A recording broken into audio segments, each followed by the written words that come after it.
Okay, here we have the birth chart of a very hard-working man. What shows us that this person is very hard-working is that the shape that jumps into one's eyes at first is a big cross and a square formed out of several oppositions. And so there are also 4 strong squares, which makes for a permanent struggle. And those people who have that are often overachievers and have very little understanding for people who do not need to be all that busy. Now, this person is a very sensitive person, and let's look at the sun. The sun is right here, where this my little cross is, and it is in Cancer and in the 8th house. Now, the Cancer is the it's the first water house. When we start the zodiac with Aries, here's Aries. You see my cross. This Aries is the first fire sign. This is the fire as such. Then here's Taurus. Is the first earth sign, earth as such. Here's Gemini, and this is the first air sign, air as such. And here we come to Cancer. And Cancer is the spring, and it also stands for the mother and the child. The Madonna is located here. So Cancer people are highly sensitive, and just like the crab, they can move sidewards and backwards. And if you offend them, they will pull back into their shelf, into their armor. And the 8th house is equivalent to Scorpio. And at the 8th house, we have a special gift for all things occult, all things esoteric.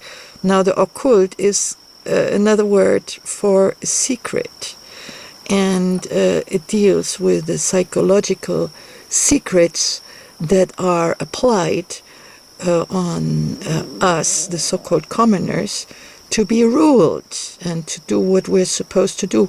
But those people who have a strong 8th house, or who have a Scorpio well established with planets in it, they are people who are able to know these kind of secrets intuitively, and with a little learning, books or lectures or so, this knowledge can be amplified and used for the better or the worse.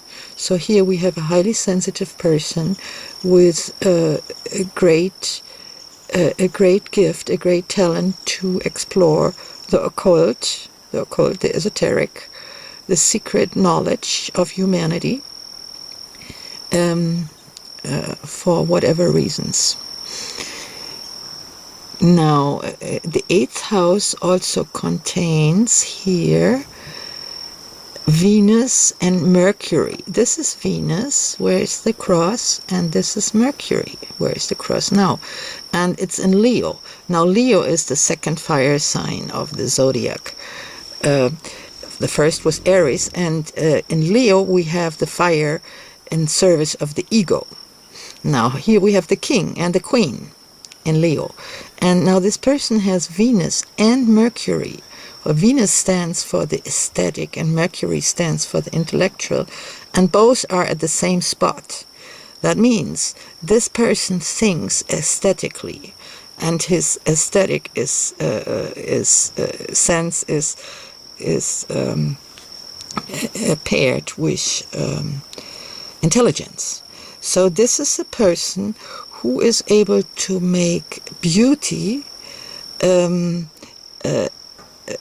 work for him, for his sense of gloire, his sense of rulership. So this is a person who has great abilities for art and to use art to enrich himself, whether it's psychologically or materially. And this is also in the 8th house. And the 8th house, as I have said, stands for the occult knowledge. Now, art is nothing but propaganda. Good art has certain hidden what we call sacred geometry in it, and that makes it so influential for our psyche, and it goes totally at the subconscious level. That's why art is propaganda as such, and every artist has to know that. Now, this man is not an artist. He could be, and probably is crying inside of himself that he doesn't have the time to be creative in that field. Now we're coming to the 9th house. Here we have a big, this is called conjunction, just like Venus and Mercury is conjuncting, has a conjunction in Leo. Now here we have Pluto, and this is Pluto, where is my cross? And this is Uranus. Pluto is like the cosmic willpower. It's like the higher octave of Mars, the fiery warrior. And Pluto is like Pele in Hawaii. Pluto is the big transformer, and whatever resists transformance will be blown up. And Uranus is the cosmic intelligence. It's like the higher octave of Mercury, and it's the cosmic intelligence. And Uranus is like the inspirer of the internet and of computers, where intelligence moves very, very fast. And it's also in charge for inspiration, intuition, epiphanies. Now, this person has a conjunction of Pluto and Uranus, like everybody in his generation, and it's in the 9th house, and it's in Virgo. Now, Virgo is the second Earth sign, and there we have the Earth in service of the ego, meaning it's harvest time. Now, the Virgo personality is a personality who is the best accountant and knows how to store things and how to, all of that, order, the secretary, the watchmaker, the person who serves with little details. So this person has his ideals, and he knows that the proper accounting and the proper balance sheet is one of the highest powers in this world, and that's his ideal, is to be meticulous with his balance sheets and to wield power as a businessman, wish his financial success, and to do it the right way and to do it the proper way. That is a very high ideal. Now we see all these red lines coming from this crucial point in this person's character, and one is opposing. Oops, just the opposite. Here we have Pisces. Now Pisces is the last water sign, and it's the sign of the ocean, where all the ego little raindrops have already traveled not only down from the clouds and into the earth, and then into the little underground springs that pop up someplace and then run down the hill and run down into rivers, and then in the very end come into the ocean. So there's no more ego, and it's just like unlimited, unorderly, primal chaos. And so here this person has Saturn. This is Saturn. And Saturn, in traditional astrology, was always looked at that evil person, that old, severe man dressed in a white bed sheet, who's always wagging his fingers and always says, "You're doing this wrong. You're not good enough," and the law says blah blah blah. And so we dislike this person. But I've recently learned that Saturn actually stands for the primal black mother. Yeah, that is the dark side of the male white god. And now we are coming into an age where we are not thinking and opposing, battling with each other opposites, which is the sign of Pisces, but we are coming into the age of Aquarius bit by bit, right next door. And here we see these two waves, and with these two waves, this is a symbol for the energy flow. Now we understand everything is energy, and we need positive energy and negative energy to make anything run, including ourselves. So we are giving up this battle of good against evil or light against dark, and know that our material universe is only visible and touchable and smellable and whatnot to our senses, because it contains both, just like we contain both. So here, this person has this gigantic opposition, and you could say that this here is the voice of God saying, well, you can be as rich as you want, and your balance sheet can be as tidy as you want, but in the end, it's all about how much have you loved in your life. And when you die, this is the only question that has ever any kind of significance for you. So here, this person has the Saturn in Pisces, and by the same time is the third house. The third house is equivalent to Gemini, and its intellectual house is the first air sign in the zodiac, and the third house is about learning. Now here, this person with this great cross and this great square, the so-called achievement square, has to learn a lot. That he balances the law of men, which you could locate here. This is his ideal. The law of men says, as long as you have the money and as long as your balance sheets are impeccable and you have paid all your taxes, you can do whatever you want. You can lie and cheat, and it doesn't really matter, because bottom line is your balance sheet, and that's your power. And then the bottom line of his soul says, should be something else. It could be something else. What if? So there is the big inner battle going on between the law of the universe, the law of God, which is love, and the law of the balance sheet, which is the law of man. So here he is torn between these two poles. And then there are two other poles crossing this, that makes the great cross.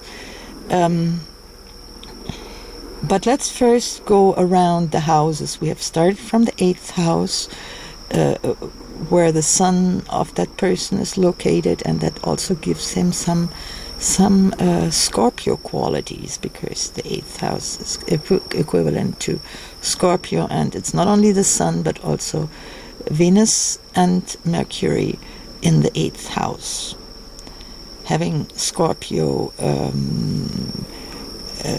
traits.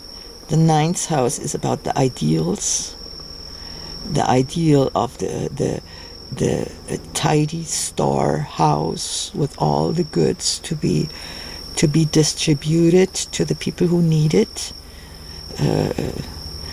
All the wheat and the vegetables and the corn and whatever is needed in life, and it's all tidy, and the balance sheet is tidy, and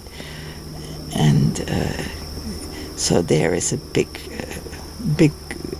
ideal. Now we come to the 10th house of this person.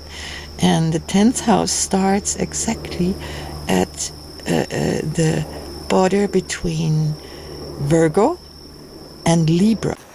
Now, Libra is the sign of partnership.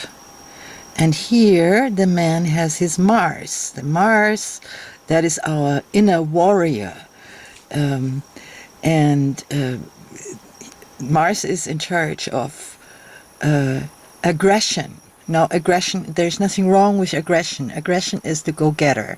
But if the aggression is hampered, if we get stopped in getting what we want, then we become aggressive. So aggression is not, there's nothing wrong with aggression. We all need it and we all have it. But there's something wrong with aggressivity. We get aggressive when we are hindered in achieving what we want. But this Mars in Libra, as Libra is the sign of justice and of partnership, that makes this this man wanting to be always very just, and to be a good partner to all the people he works with. And unfortunately, this is opposed to Moon in, where's the Moon? Here's the Moon. Moon in Aries. Aries is the first firehouse, and Aries' character is like the one who goes with the head through the wall, and the general, the leader, follow me, reckless. And the moon stands for the mother, but also for the mother aspect of the wife. And it's the 4th house. The 4th house is actually an equivalent to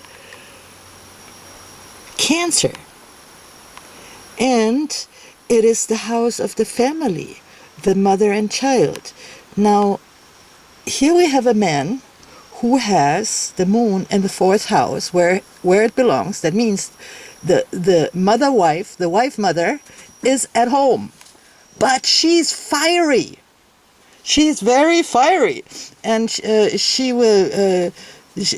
may wake him up every morning with, wake up, make money, and very ambitious. So she fires him up, and then he goes to work, and there he is in the public arena, and he has to be just, and he has to be polite, and so there is also a big opposition. Here is the big opposition between the domestic sphere and the public sphere. And then, so the 10th house also is an equivalent to Capricorn, just like the 9th house, the house of all these ideals, these high ideals, is equivalent to Sagittarius. And now we come to Scorpio. I've already talked about Scorpio, and in Scorpio, this man has Neptune. Neptune is like the cosmic octave of Venus. It's the cosmic love, the unconditional love, and when Neptune is aspected with difficult aspects, then it is also La La Land, and it's illusion and drug addiction and such things. But his Neptune is very, very good, very well aspected. There is one square, we see this red line where my cross now goes along. That is a double square from Venus and Mercury, meaning that his compassion sometimes gets in the way of wanting to be the king in his domain, and but otherwise we see Where's my pointer?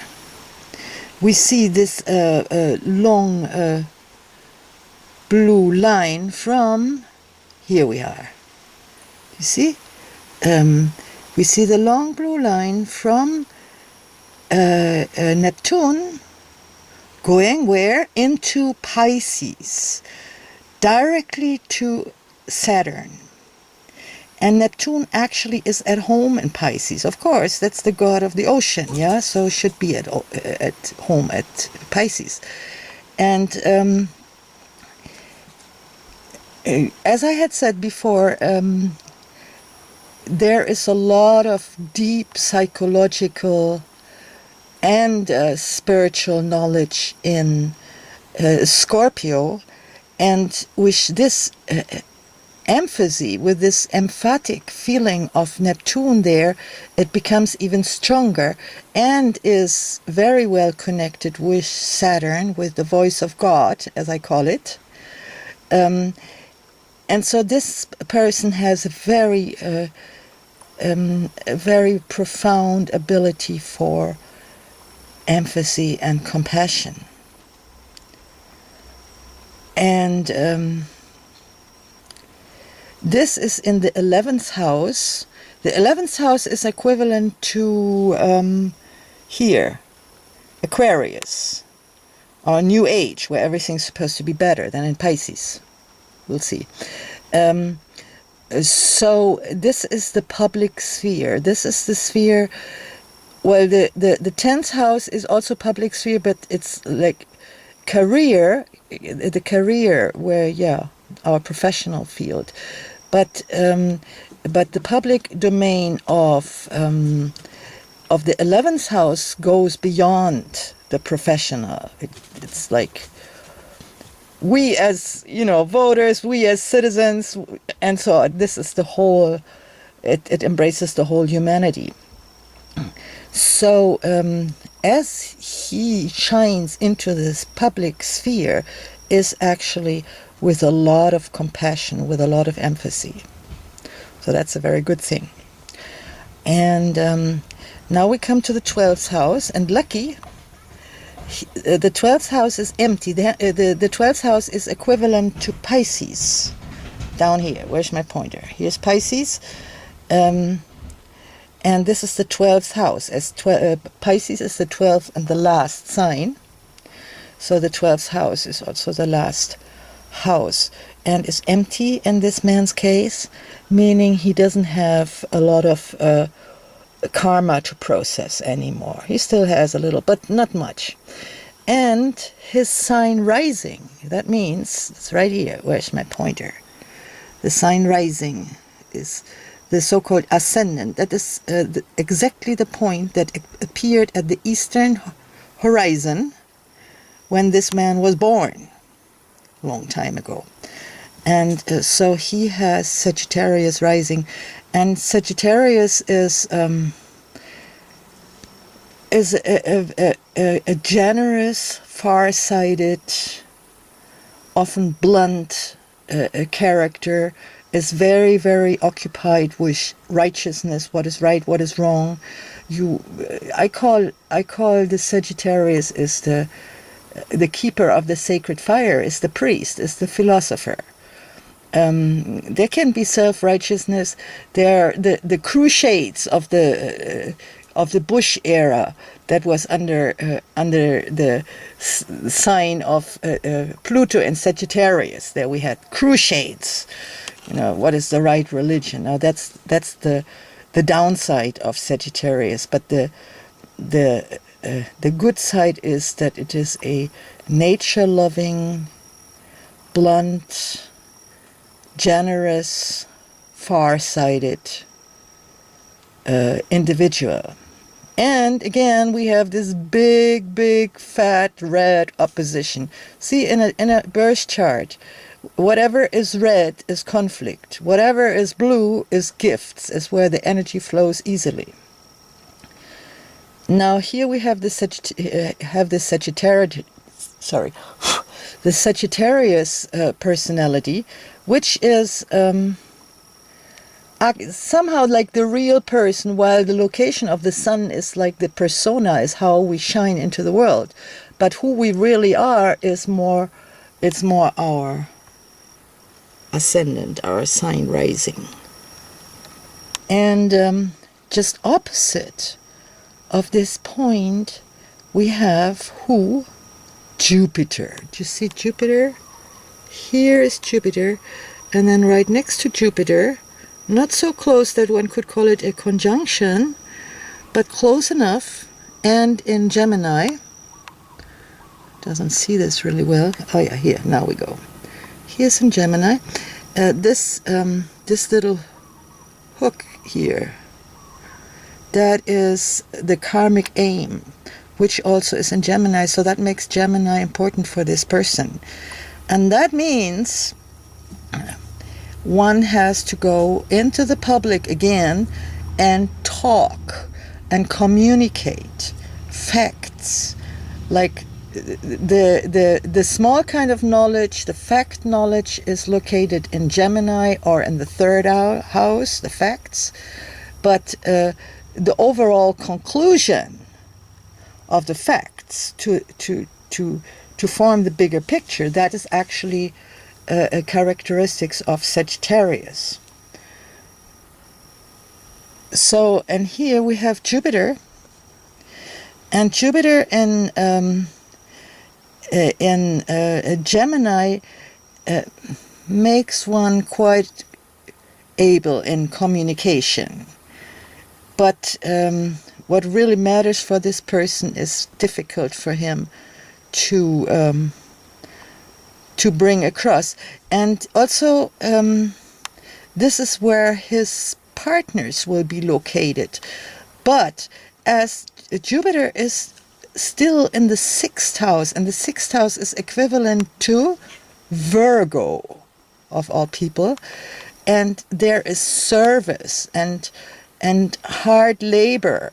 I mean, you can also be a hard laborer as a secretary. Yeah, you don't only have to, carry heavy loads, but this is also can be like accounting can be very hard labor.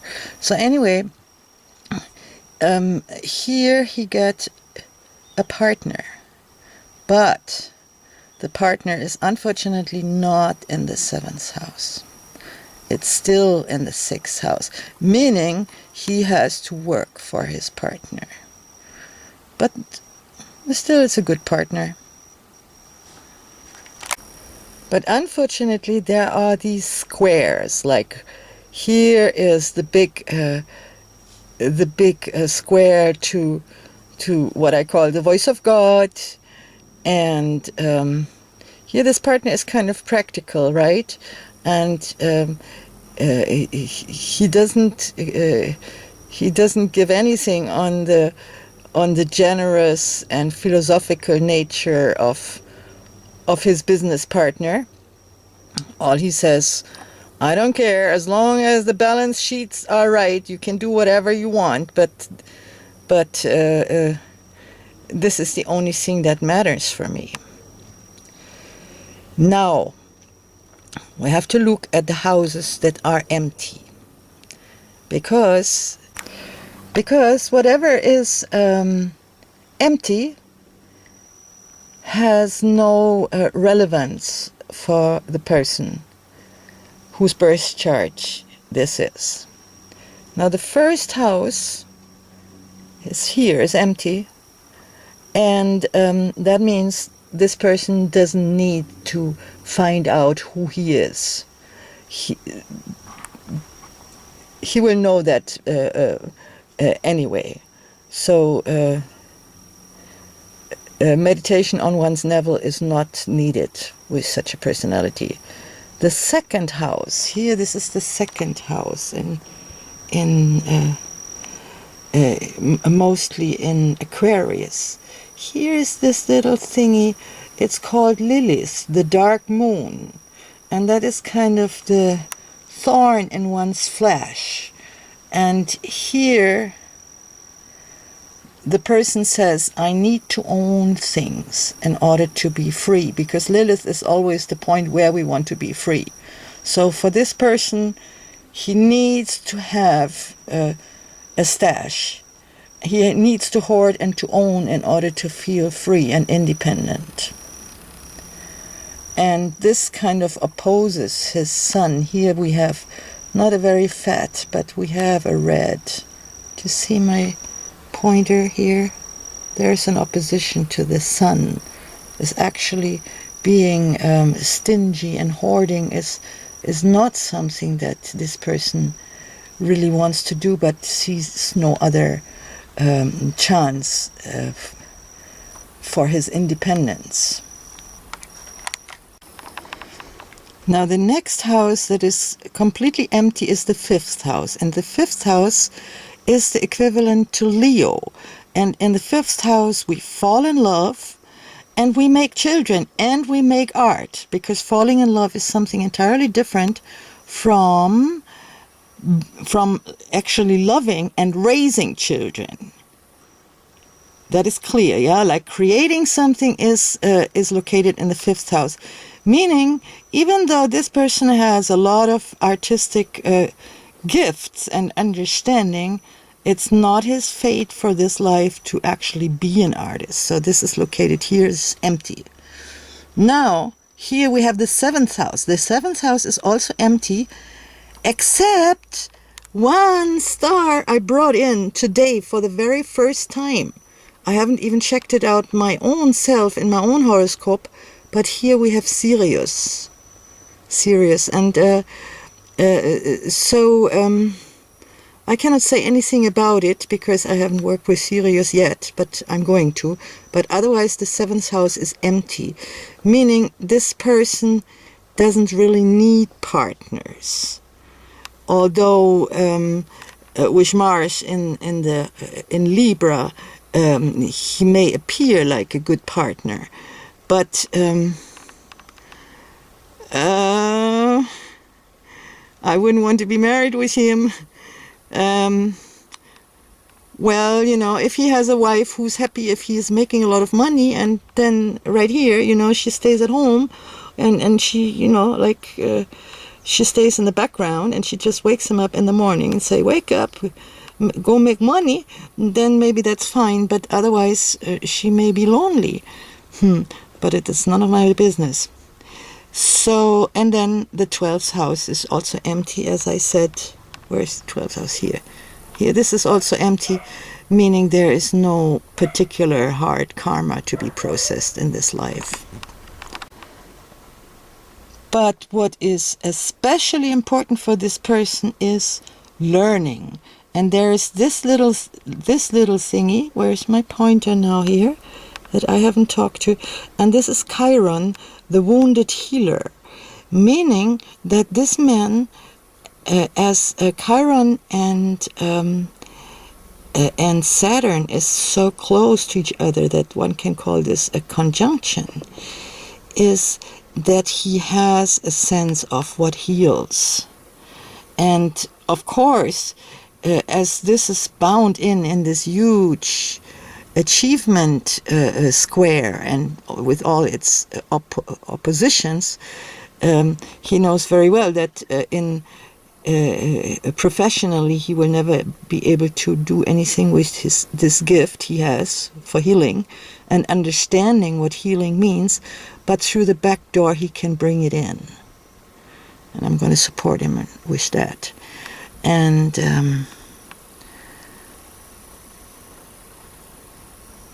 yeah, so far so good. Okay, last not least, I want to talk about the karma of this person, and I have left out a lot of positive things I could have said. Now, the most prominent spot to look at for looking at a person's karma is, as I said before, is this, I have a different pointer now, is this little hook. This is called the so-called North Node of the moon. Don't ask me to explain this astronomically, I cannot. But this is where every astrologer has to look to see the karma of one's person. Now we can see this is in the 6th house. And as I said before, here's the 6th house. The 6th house is equivalent to Virgo. And it's about service. And it's by the same time a Gemini. Now, I have called Sagittarius, where the native has his sign rising, that's his real personality, the philosopher, the priest. And philosophy is the knowledge of all the facts together. While I've talked about Gemini, there are the facts. So Gemini somehow has a personality of a journalist, just lining up the facts, and philosophy would be then to connect the dots. This man, his karma is to learn to communicate facts in service. This man has to learn to be in service of all humanity, a real servant. And if he gets that straight, then you can see here, with my natural pointer now, you see this very big, fat, beautiful blue line. This is a trine. This is called a trine. This is from the center on. This is 120 degree. You see, Mars to the North Node, to the karmic point, and as this man has all his malehood, his aggression, his warriordom, how you could say, his being a warrior, is in the field of justice, which is Libra, and partnership, and harmony, and peace. So he would be able, if he would put his mind to speak out for justice, this is what he could do. He could actually have a career in a small scale as a local politician, a local leader. He could do that if he starts to speak out for truth and to be very aware that to serve life means to serve all life. You don't need to kill weeds with Roundup. You just have to know how to plant your garden in a way that weeds don't take over. Yeah, but they have their their right to be. Yeah. So if that person learns how to communicate in a way that he speaks out for justice in the public sphere, that then he will feel most happy, because one always feels most happy when one is closest to one's own destiny. And then also, I haven't talked about really this point. It's called the MC. I have to scroll down now to hold on. Yeah, so here we have the so-called medium curly. Here's the medium curly, and as I said, it's directly at the border between Virgo, the harvest earth sign, and Libra. That is the second air sign, where air is in service of the ego. And so justice is about the right thing for every ego, not only the top dogs, the underdogs as well. So here we have, and that the MC is the place where is our professional life best located. So he's already located between service and justice, and so serving justice is his best bet in this life. in every way. He doesn't need to be a lawyer for that, but it's just common sense, and he has enough of that.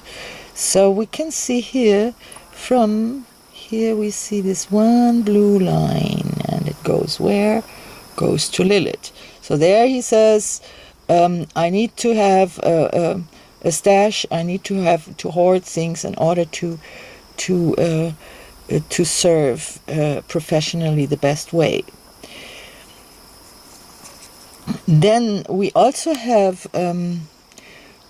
two green lines. I have not spoken about them yet, and they are indicators for karma that has not been solved in a previous life. So now they are kind of leftovers, and it's like, oh my God, like this pot, when you wash the dishes and you don't want to wash that burned pot today, so you put it in a corner, put the lid on it, and procrastinate washing this burned pot.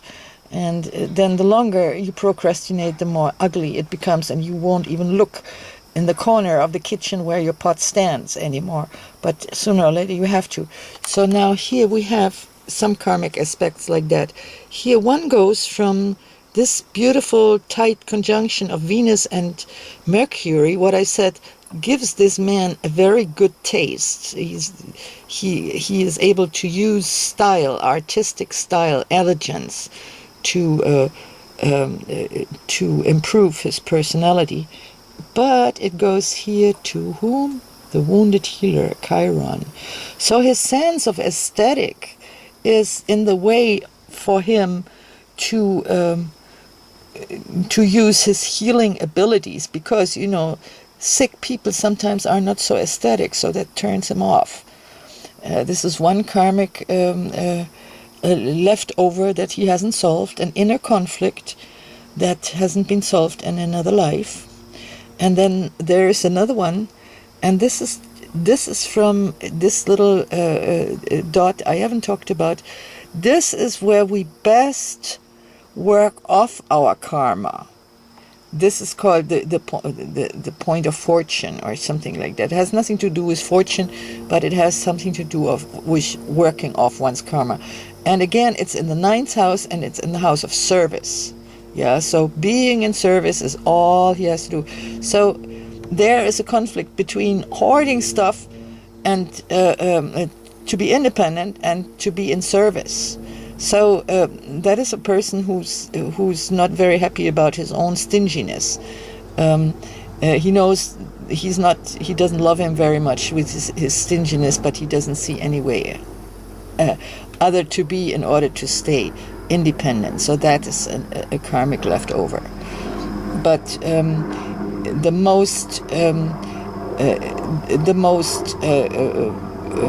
beneficial thing for him to be a public servant is also here we have this long beautiful trine between Lilith, his stinginess where he has to hoard stuff in order to feel independent, and becoming a servant of the public sphere by talking about justice. And here he can say, yeah, but I'll be much better heard and much better respected if I talk in public if I am a wealthy man, because otherwise I would have no hearing amongst the people. And that's true. Yeah. So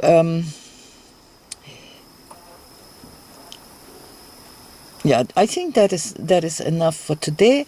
And a next lesson would be how now, as we move through life, we can see here, this is the planets, how they are now circling around us. I mean, think of we're here, and now all these planets, they are shining on us with their fields of gravity and magnetism and whatnot, and how you want to call it. But all this image was at the time one was born. And now these are circling, and they are forming angles, and they're going over crucial points, and each time it's like a chord in our character is touched, Yeah, so there is some cosmic music going on as we are venturing through life, and this is our natural calendar. We can know when to go fishing and when to stay at home, in whatever field of life we want to go fishing, and so this is a very good thing to know about. Moreover, it is really true that all our so-called holy writs are encoded astrology. This is where humanity has first started worshipping, is by observing the time for the sowing and the reaping and the weeding, and the mating of the animals, and how long it takes for a child to be born from the time of perception, reception. I don't know. So this is actually the individual calendar that shows what a person is to do in this life, and the better we know about it, the better we fulfill our small plan within the big plan, the big master plan of what people call God or goddess or what have you. Yeah, the more happy we are. Yeah, it's like the more harmonious is our life, and we have these disharmonies, which are shown with all these red lights. We have the disharmonies built in. All of us have. Some have more and some have less. Uh, as challenges, as a homework, as to grow, as to be balanced. And actually, with a big crust like that, one can be pretty balanced. One knows it's always struggle, so one is comfortable with that and is balanced between the different oppositions, and one can then learn how to make the contradictions dance, which is what life is all about, to my opinion, is to make the contradictions dance and to learn how to love.